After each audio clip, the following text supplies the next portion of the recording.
Welcome, everybody, to this episode of Delano Podcast News. On this episode, this is What's Up Delano number 4 with Mr. Gary Girard. Stay tuned.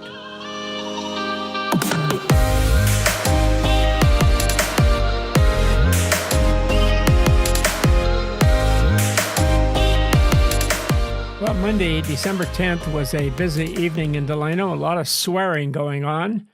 Before the elementary school district organizational meeting, a reception was held for retiring board member Hubert Rabinall, and it was attended by school people and other family and friends.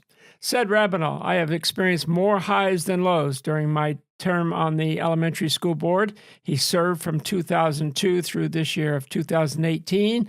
The four-term board member said he had worked with 7 different superintendents during his school board time.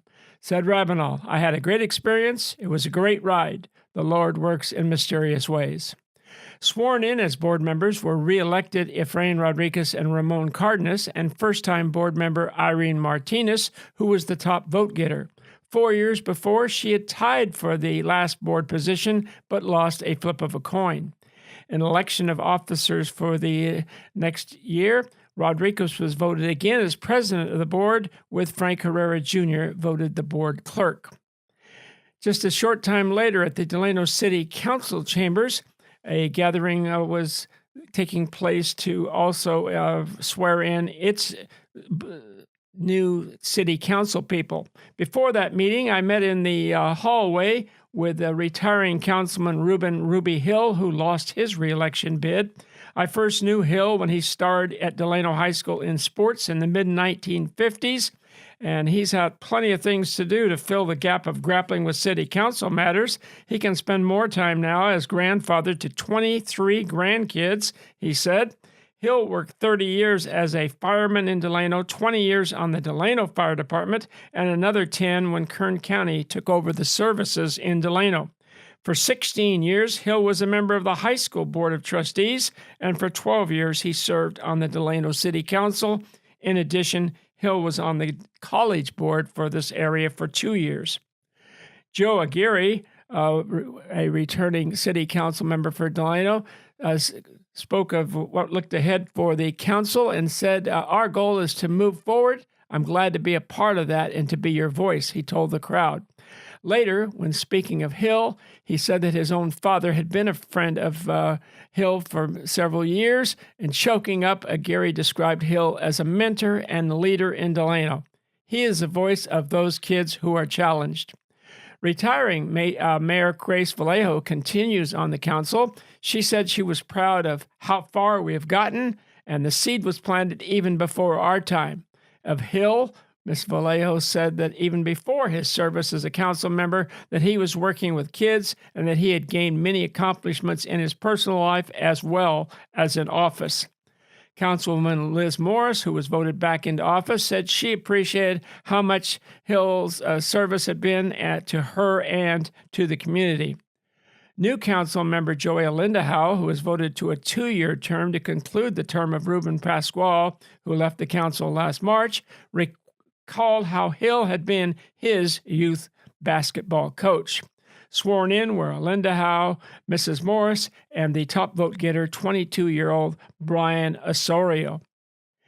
Meanwhile, just last night, Tuesday, December 11th, the Delano High School Joint Union High School Board of Trustees returned to board positions 3 members, but they had not even been on the ballot because they were all ran opposed. Returning to the board are Art Armendariz, Lionel Reyna, and Eloise Carrillo.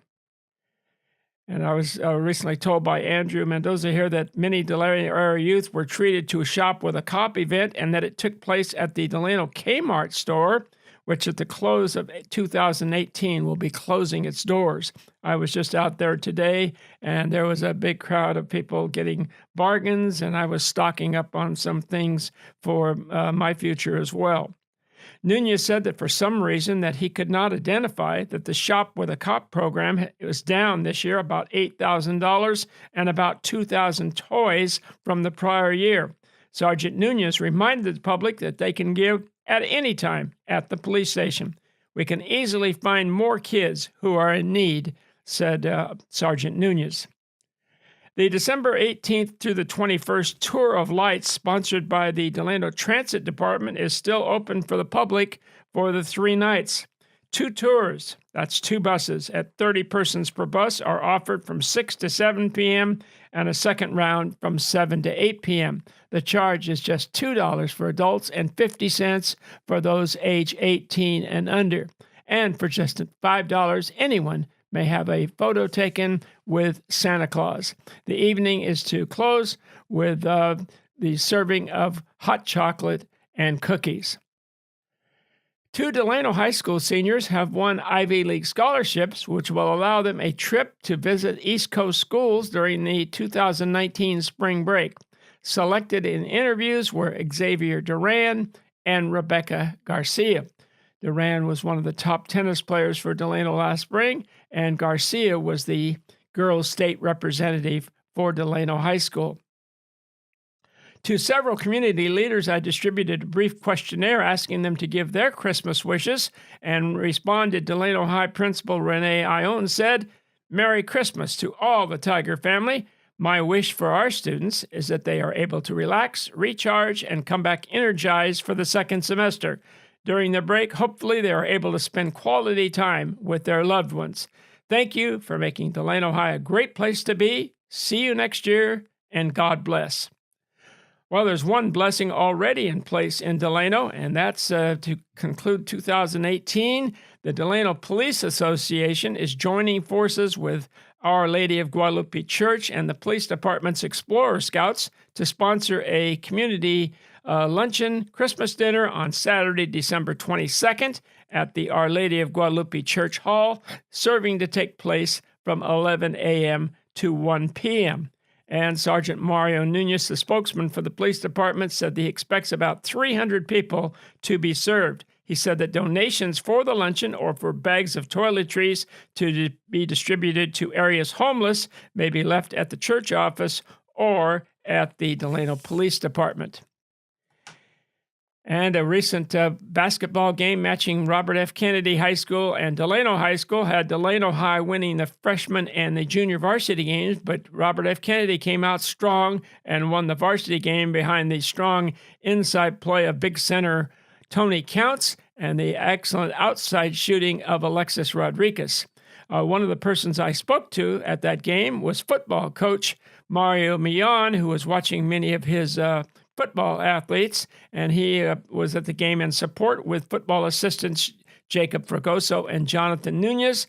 Millon led the Thunderbirds to a Central Section Division V championship and to a 13-win, 2-loss season record, easily the most victories in school history.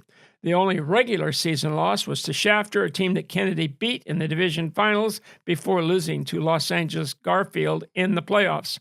Of the visit to Garfield, besides being a cold night in Southern California, Millon said the conditions of the field were very poor, that the stadium had no press box, for example. And I explained to Millon that the high school principals through most of 1950 and all the 1960s had voted against playoffs because teams that would win league championships might eventually lose in the playoffs, and the public always thought of the last game, a loss, rather than the successful league season. And one example was last Friday night. Tulare Union High School, which had a 13-0 record and the league championship on a High Valley rating, lost to San Joaquin Memorial 69-25 in the section's Division II finals. And that's sort of it for this week in Delano News. Well, thank you very much, Mr. Girard. That's the news. Again, if you want to hear more news about Delano, catch that on Facebook. So subscribe, like to Facebook as well as YouTube and on Instagram. And as well as if you hear this episode on Rewind 98.1, give them a follow for putting this podcast on. And if you can listen to it also, if you don't have time to watch, you can catch that on Apple iTunes or Apple Podcast. So if you have an iOS device, go ahead and look up Delano Podcast News, subscribe, and every time there's a new episode, you will get that notification on your phone. Again, thank you everyone for being here on this episode. Or Mr. Girard, thank you for being here on this episode. Everyone, we'll see you on this next one.